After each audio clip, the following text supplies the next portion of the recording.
Hola Santiago, buenas tardes. ¿Qué tal, Carlos? ¿Cómo estás, Matías, amigo? ¿Qué Isaías, tal? ¿qué tal? Hola, ¿cómo ha ido este verano? Bueno, pues bien, pero los días de calor horrorosos. Ya. O sea, tú no has estado en el norte entonces. He estado en Vizcaya. ¿Has Sí, estado en he Vizcaya? sí, Y ahí también sí, ha sí. hecho calor algún día, ¿verdad? Un par de días fueron terribles. Oye, esta diferencia tan acusada de tendencia, esta diferencia ya es un cambio significativo que se va advirtiendo hace tiempo, de norte y sur, de preferencia hacia la mitad norte de la península. ¿Esto tiene que ver con el tiempo, o sea, con el cambio climático, o también con los precios? ¿O no sabemos todavía? A ver, yo creo que aquí se juntan dos cosas y ante todo quisiera poner un comentario a lo que ha dicho Matías. Matías ha subrayado el tema de nacionales. Parece ser, las primeras estadísticas apuntan que el número de viajeros españoles al extranjero ha aumentado. ¿No?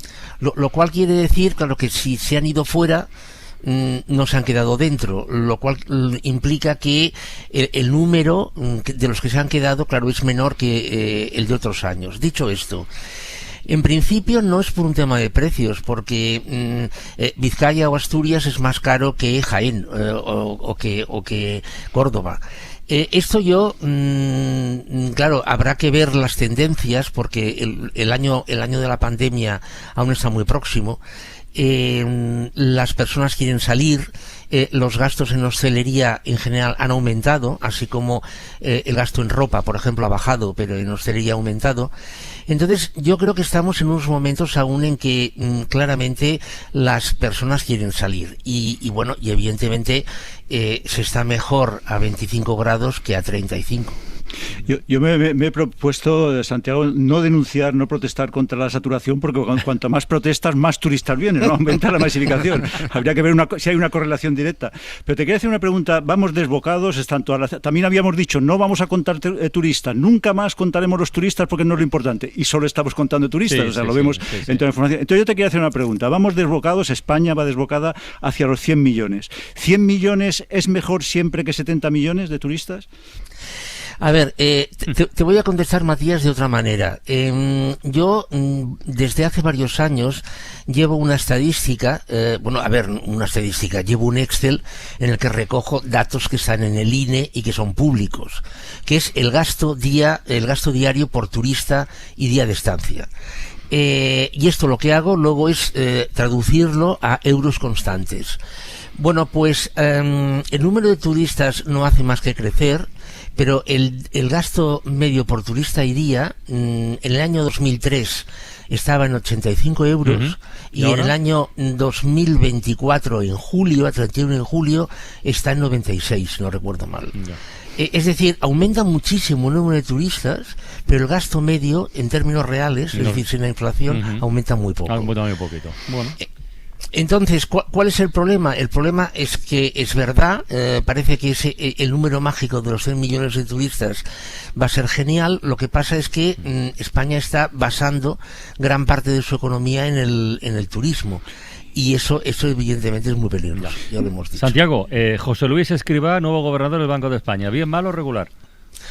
Bueno, a ver, yo soy de las personas que hay personas que no lo creen, pero yo soy de las personas que cree que un ministro tiene que entender de la materia de su ministerio. Yo creo esto. Entonces, aparte de que el señor Escrivá es economista y es especialista en econometría, yo le conocí a José Luis Escrivá cuando era director del Servicio de Estudios del BBVA.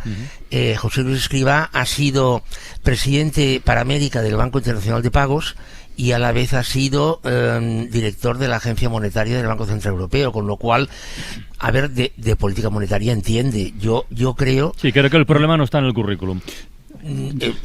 A ver, bajo mi punto de vista y en términos técnicos, yo creo que puede perfectamente ser gobernador del Banco de España. Y hay una cosa, Santiago, en lo que dices del ministro político o el ministro especializado, Ernest Lluch y Salvador Illa en Sanidad serían contraejemplos, así por citarlos, dos personas que no tenían ninguna vinculación con el mundo sanitario. Pero luego ya en el caso concreto de José Luis Escrivá, su capacitación yo creo que es indiscutible. Es decir, nadie duda de que el señor, como anónimo, sin perfil ministerial José Luis Escrivá tiene un currículum digno de la presidencia del Banco, de gobernador del Banco de España, pero no hay figuras independientes que también garanticen que pudieran gobernar el Banco de España. Es decir, lo que da idea es un poco de falta de cantera, ¿no? De falta, no, como no hay nadie, pues ponemos al ministro.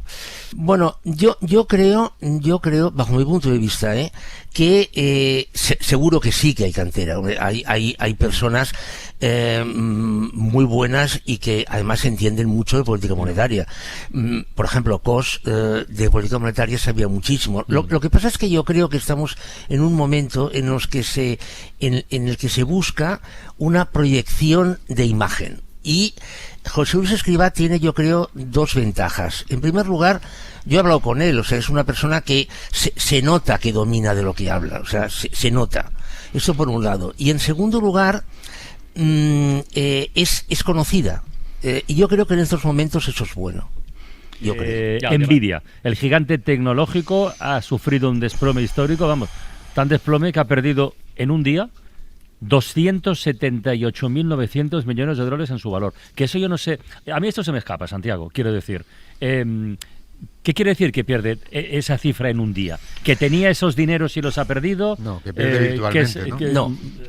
No, a ver, la Nvidia es una sociedad anónima que cotiza en bolsa. Además, sí. Nvidia es una sociedad anónima que cotiza en bolsa. Entonces, la cotización de Nvidia, entre paréntesis, ha llegado a alcanzar los 3 billones de dólares. 3 billones europeos, O sea, 3 millones de euros. Entonces, Nvidia, que es, como ya sabemos, líder mundial en la construcción de GPUs, que es la herramienta fundamental que se utiliza en la inteligencia artificial, se había comprometido a que en el mes de junio, si no recuerdo mal, iba a lanzar un nuevo dispositivo esencial para que siga avanzando la inteligencia artificial, y ha ocurrido un retraso. Bueno, pues este retraso en un día ha supuesto que la cotización de Nvidia bajara en la cifra que has dicho, que la cifra es mayor que el PIB de Cataluña en todo un año. ¿Y si persiste el retraso? Pues seguirá bajando. Pero entonces esta es la mayor pérdida individual de una empresa en toda la historia, ¿no? Sí, en un solo día. Es que me ha salido un miedo nuevo, Santiago, tengo cada día un nuevo miedo, y es el miedo a que haya una empresa tan poderosa que si ella quiebra, quebremos todos, ¿no? Un apagón bursátil. No, eso, Matías, no, porque a pesar de que Nvidia es evidentemente muy potente, no es ni la única empresa del S&P 500 ni la única empresa del Nasdaq. Lo que pasa es que, la pérdida de cotización ha sido tan brutal porque como ya hay muchos competidores en el mundo de la inteligencia artificial de más avanzada, tener la última herramienta, la herramienta más sofisticada, el primero que la tenga, va a tener una ventaja diferencial sobre los demás. Y eso es mucho dinero. Y eso es mucho dinero. Muchísimo. Claro. Yo que siempre le veo la vuelta a las cosas, Santiago, también puede pasar que esta pérdida de cotización esté haciendo que mucha gente esté comprando a la baja y cuando con un poquito de retraso presenten ese elemento, de repente pega un subidón y entonces se recupera la cotización y además mucha gente se ha forrado, ¿no? Claro. Bueno, pues Isaías, evidentemente podría pasar, o puede pasar, o seguro que pasará. En todo caso, la envidia es un pecado capital. O sea, Exacto. Oye, dejadme, esto no es un paréntesis, porque esto tiene que ver también con los números, pero si ahora hace un momentito nos contaba Joan Solés desde Italia esa historia tan chusca. Ahora mismo desde Portugal nos llega una noticia que a mí me parece muy, muy interesante, mucho. A partir del mes de octubre, mira, tú que eres profe, Santiago, te va a interesar eso. Los estudiantes universitarios de Portugal van a tener derecho a la asistencia gratuita de nutricionistas y psicólogos. Atención. Brais Suárez, buenas tardes. Hola, buenas tardes. Sorpresa, al menos visto desde aquí, ¿eh? Pues bueno, esto se venía gestando ya desde mayo. El gobierno ganó las elecciones con un programa que apuntaba mucho a la juventud. Querían estimular a los jóvenes a que se quedaran en Portugal, y ya se había hablado de distintos estímulos fiscales y también se estaba hablando de un programa que incentivara o mejorara su vida en el país, ¿no? Y esta era una de las medidas que se acaba de confirmar ahora y que se va a implementar ya a partir de octubre, sí. Y esto tiene que ver con, no sé, con la salud mental. Bueno, pues sí, en el momento de la presentación de la medida, la ministra de Juventud, Margarida Balseiro, decía que desde la pandemia aumentaron las solicitudes de consultas con el psicólogo en un 50% entre los jóvenes. Identifican la ansiedad, igual que en España, como el principal problema para este sector de población, así que en ese sentido no tenemos frontera. Oye, este plan de nutricionistas y psicólogos para estudiantes, ¿cuánto cuesta? Vamos a los números. Pues se va a empezar a implementar, como digo, en este primer semestre del curso. Hay un presupuesto de 2.200.000 euros que se traducen en 50.000 citas con nutricionistas y 100.000 con psicólogos, lo que no está nada mal para un país con una población de estudiantes universitarios de alrededor de 300.000. Luego, para el año que viene, se van a invertir pues el doble, 5,5 millones y bueno, alrededor de 5 millones, y esto se traduce también en unas 300.000 citas. No está muy claro la demanda que va a tener el nutricionista, ¿no? Es algo que se quieren estimular, pero sí está claro que la atención psicológica sí está muy demandada y creen que va a tener mucho éxito. Me llama mucho la atención lo que has dicho de que este plan persigue, entre otras cosas, intentar fijar a los jóvenes cuando terminan sus estudios universitarios. No sé qué tanto por ciento de universitarios se van del país al acabar la carrera ahora mismo. No sé si ese dato lo tenemos, Bryce.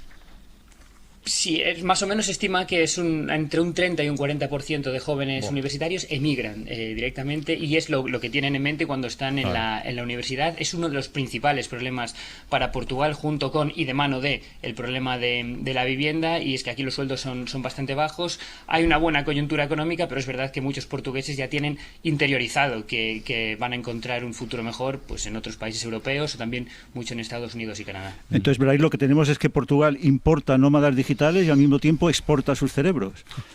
Eso es una paradoja bastante graciosa, porque hace unos años, en vez de intentar quedarse con sus propios estudiantes, pues intentaron importar gente con poder adquisitivo alto para que empezara a gastar ya dinero directamente, pero también se enfrentaron, ¿no? Porque había una serie de estímulos fiscales para esta gente, se enfrentaron a que en el fondo no estaban dejando riqueza en el país, sino que simplemente crearon unas burbujas que se alimentaban entre sí. Santiago, esto es un desastre, aparte de humano. Es un desastre económico también, ¿no? Que un país invierta en la formación de sus ciudadanos para que después esos ciudadanos los aprovechen otros países. Tremendo, Isaías, tremendo. O sea, yo sé algunos casos de jóvenes y jóvenes que cuando están en segundo o tercer curso de carrera ya deciden que se van a ir. Me consta porque me lo ha dicho un médico en contacto con esa facultad de medicina. En último año de una facultad de medicina española, prácticamente todo el mundo está estudiando francés, porque a la que acaben se largan. Lo que pasa es que esta carrera, Santiago, se ha pagado con fondos públicos españoles, perfectamente destinados. Yo quiero que haya médicos españoles y pagar por ellos, pero claro, si se van a Francia no se entiende mucho esta inversión. Bueno, Matías, la alternativa es lo que pasaba en la Unión Soviética. Sí, en la Unión Soviética la enseñanza universitaria evidentemente era gratuita, a quien consideraban que valía, evidentemente, y concretamente en medicina, después, los 5 años siguientes a acabar, el Estado podía destinarte donde considerase oportuno, a fin de recuperar el capital que había invertido en ti. Pero claro, eso aquí no lo podemos hacer. No, mejor que no. Porque no es democrático, ¿no? No. Entonces, claro, tenemos el riesgo de que cuando un chico o una chica acaben un grado, un doctorado, se vayan. Dejémoslo de la URSS como referente histórico y no más. Didi, Bryce, que querías decir algo. Nada, yo quería añadir que aquí en Portugal también es una cuestión que está muy interiorizada, como os decía antes, y es verdad que el perfil de emigrante es distinto, ¿no? Antes, pues en Francia sobre todo eran, por ejemplo, porteros, en París siguen siendo muchos de ellos portugueses, pero ahora ya son efectivamente médicos, sector de finanzas, las remesas que traen a Portugal también son mayores, y una paradoja es que también Portugal se esforzó en atraer jubilados de otros países, y esto le llegó a costar hace unos años una especie de conflicto diplomático con países nórdicos, ¿no? Que veían que estaban pagando las pensiones de sus jubilados. Esos jubilados venían a Portugal donde no pagaban impuestos, pero sí se dejaban mucho dinero, se compraban casas, etcétera. Muy bien. Bryce, un abrazo, cuídate mucho. Un abrazo. Santiago, hasta la próxima semana. Muy bien. Matías Vallés, un abrazo para ti también. Carles, adiós.